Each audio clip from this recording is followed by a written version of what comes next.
So welcome back friends. तो हम लोग आज फिर से एसएससी जीडी कांस्टेबल का जो एग्ज़ाम होने वाला है 2021 मोस्ट प्रोबेबली नवंबर मिड नवंबर से शुरू हो जाएगा। तो आज हम लोग 25 रीजनिंग के क्वेश्चंस को एनालाइज करेंगे, मतलब सॉल्व करेंगे। ये प्रीवियस ईयर क्वेश्चंस में से ही मैंने उठाया है। आप लोगों में भी इसी तरह का क्वेश्चन से आएगा, सिर्फ डेटा चेंज होगा। कई बार तो हूबहू रिपीट हो जाता है डेटा के साथ में, इसीलिए मेरे सॉल्व करने से पहले आप खुद से सॉल्व किया करें। चलो फिर शुरू करते हैं क्लास।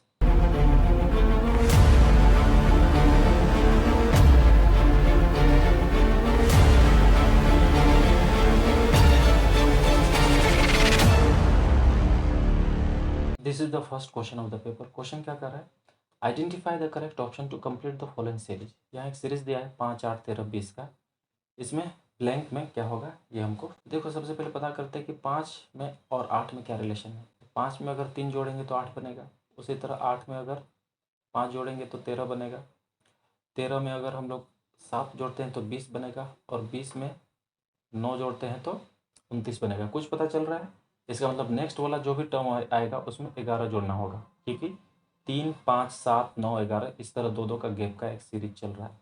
तो 29 में 11 जोड़ दो तो ये हो जाएगा 40। Correct answer option A. बाकी को भी देखने की जरूरत नहीं। नेक्स्ट क्वेश्चन क्या कर रहा है? Identify the number that is different from the rest.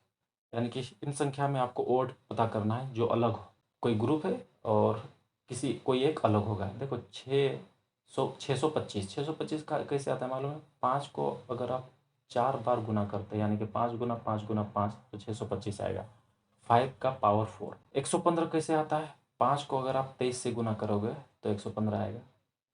125 कैसे आता है? 5 को अगर आप 3 बार गुना करोगे तो 125 आएगा, यानी कि 5 का क्यूब है वो।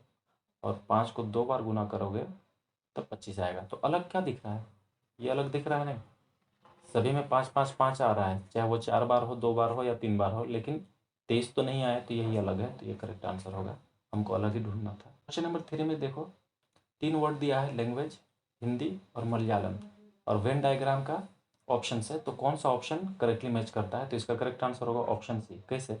ये जो बड़ा वाला सर्कल है ना, बड़ा वाला, ये वाला, इसको अगर हम लोग लैंग्वेज मान लेंगे, ये लैंग्वेज है, तो ये दोनों एक हिंदी बन जाएगा और एक मलयालम बन जाएगा, क्योंकि मलयालम और हिंदी ये दोनों ही तो लैंग्वेज के अंडर आएंगे ना, लैंग्वेज के भीतर रहेंगे, और दोनों जुदा जुदा रहेंगे, सेपरेटली रहेंगे। तो ऑप्शन सी इसका करेक्ट आंसर होगा। नेक्स्ट क्वेश्चन में क्या कर रहा है? एक मेडिकल रिप्रेजेंटेटिव प्लान करता है 6 हॉस्पिटल को विजिट करने का, और ये हॉस्पिटल का नाम है ABCDEF। ठीक है, exactly once during the course of 1 day. तो एक दिन में एक बार करके जरूर वो विजिट करेगा। दिन में एक बार ना कम से कम जरूर जाएगा हॉस्पिटल में। तो वो प्लान करता है अपने शेड्यूल को कि किस हॉस्पिटल में वो पहले जाएगा।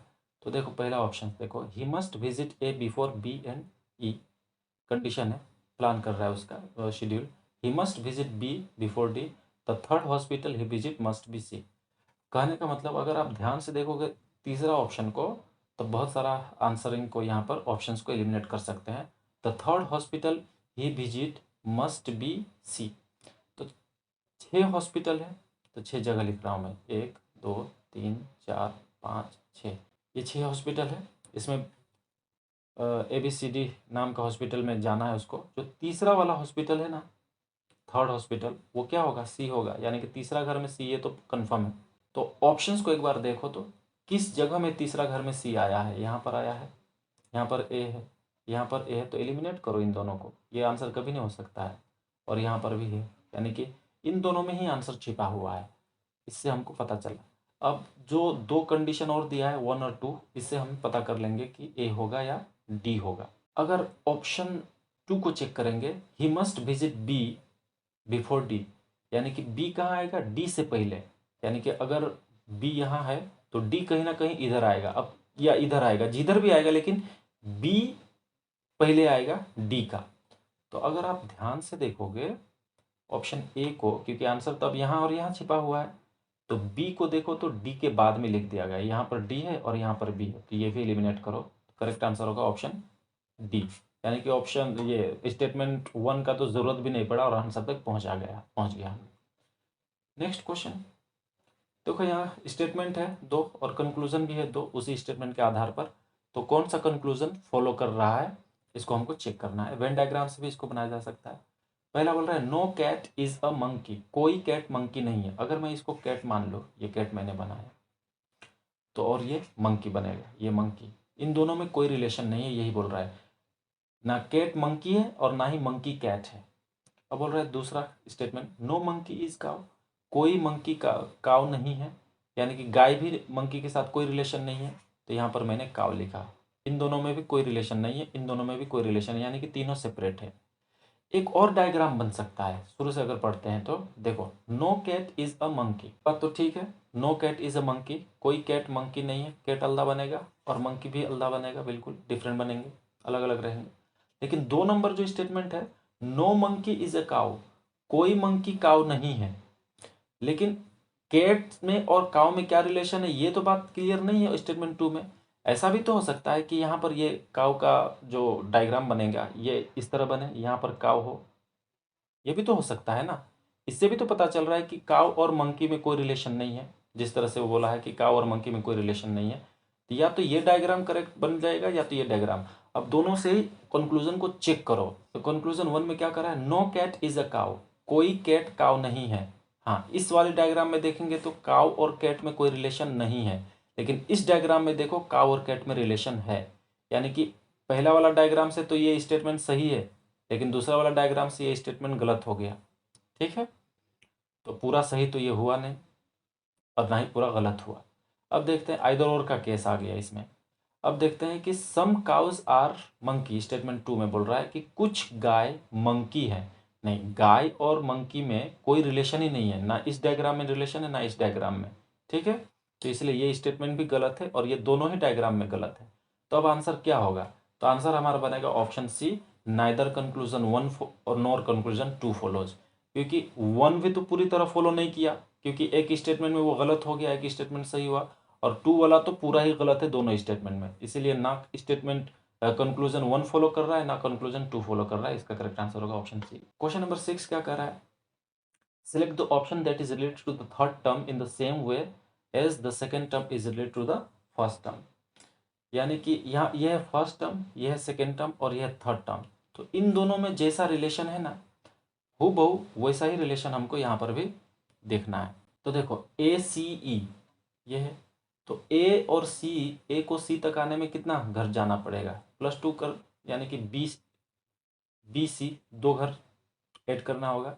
उसी तरह सी और ई में जाने के लिए फिर से +2, दिख रहा है ना, देख लो ना, A B C D E, तो ए को सी तक आना है तो एक घर 2 घर, +2 हुआ। अब सी को ई तक आना है, ये एक और ये एक, +2 हुआ, समझ में आ रहा है। अब देखो जो पहला टर्म है उसका जो आखिरी लेटर है ना ई, वो दूसरा टर्म का पहला लेटर बन गया, यानी कि ई यहाँ पर आ गया है।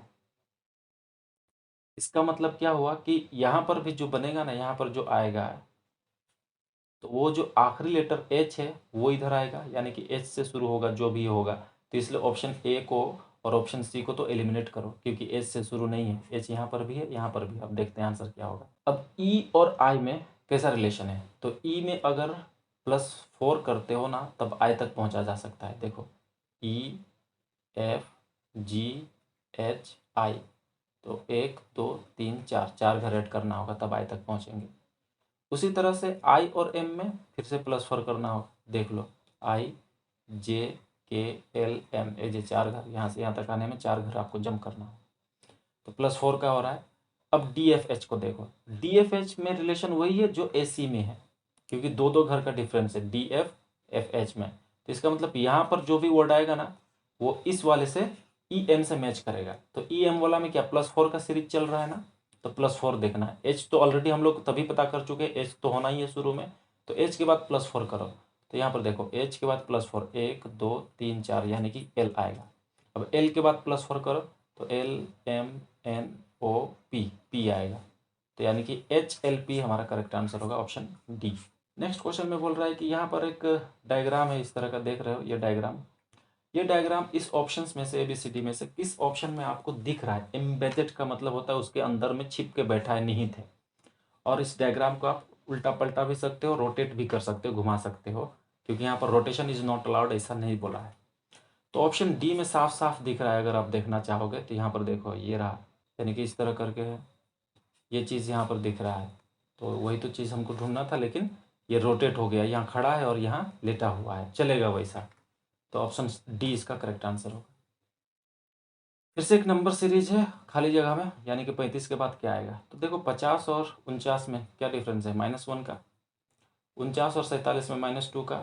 उसी तरह -3, -4, -5, इस तरह से होता ही गया। तो नेक्स्ट क्या आएगा, -6 आएगा। तो भाई 35 में 6 घटा दो, यानी कि 29। करेक्ट आंसर होगा ऑप्शन सी। आसान सवाल है।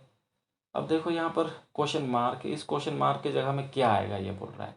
तो अगर आप ध्यान से देखोगे ना, तो यहाँ एक चल रहा है, ये जो है ये एक वृत्त है, यानी कि सर्कल है। तो ये पहले आएगा इस तरह करके सर्कल, ठीक है। यानी कि सर्कल बनेगा। तो सर्कल कहाँ पर है, यहाँ पर है सर्कल, ये जो छोटा सर्कल ये यहाँ पर है और यहाँ पर है। ये दोनों तो आंसर नहीं होगा, सर्कल ही नहीं है यहाँ छोटा वाला। उसके बाद में एक स्क्वायर का टुकड़ा है, तो स्क्वायर है, और यहाँ पर इस तरह से दाग भी है। तो ये जो स्क्वायर है, हाँ दोनों में स्क्वायर है, लेकिन यहाँ पर दाग नहीं है, यहाँ पर दाग है। यही होगा करेक्ट आंसर, बाकी को चेक करने की जरूरत नहीं। नेक्स्ट क्वेश्चन देखो, नंबर 10। मिरर इमेज है, यहाँ पर एक मिरर इमेज बोल रहा है। तो इसमें ये जो तीर जैसा दिख रहा है, इसको अगर आईने में देखेंगे, इस मिरर में XY वाला मिरर में देखेंगे, तो वो कैसा दिखेगा। तो देखो मिरर इमेज में मैं बताया हूँ कि जो लेफ्ट होता है और जो राइट होता है वो आपस में इंटरचेंज हो जाता है। राइट लेफ्ट बन जाएगा और लेफ्ट राइट बनेगा। तो यहाँ पर लेफ्ट इधर आएगा और राइट यहाँ आएगा। तो लेकिन जो ये राइट है, ये राइट, ये वाला हिस्सा तीर का यहाँ आ जाएगा लेफ्ट की तरफ अभी, लेकिन टॉप और बॉटम चेंज नहीं होगा। यानी जो ऊपर रहेगा वो ऊपर रहेगा। तीर ऊपर दिख रहा है ना, तो ऊपर ही दिखेगा अभी भी, यानी कि ये इस तरह करके एक बनेगा तीर का जो निशान होगा, और यहाँ से ये निकल के आएगा तीर का निशान, अब नीचे देखेगा। तो जो ऑप्शन सी में साफ साफ दिख रहा है वही दिख रहा है। नेक्स्ट क्वेश्चन नंबर 11 बोल रहा है, किचन को अगर इस कोड में लिखा जाता है तो शैम्पू को किस कोड में लिखा जाएगा।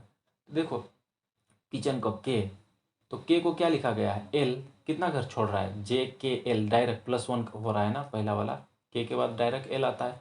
उसी तरह एस के बाद में क्या आएगा, एस के बाद में टी आएगा भाई। सभी ऑप्शन में टी है, इसे पता नहीं चलेगा। अब आई को देखो, सेकेंड वाला लेटर आई के बना है, तो IJK, यानी कि +2 हो रहा है। आई को जे के तक पहुंचने में +2 करना पड़ेगा। उसी तरह एच को +2 करो, तो HIJ, यानी कि यहाँ जे आएगा। टी के बाद में क्या आना चाहिए, जे आएगा। टी के बाद में जे ऑप्शन ए में है और डी में है, इसलिए बी और सी को तो एलिमिनेट करो। अब देखो T, T third letter TW हुआ है, तो टी देखो TUVW, टी को W तक आने में +3 होना पड़ेगा। उसी तरह थर्ड लेटर ए को +3 करो, यानी कि डी बनेगा।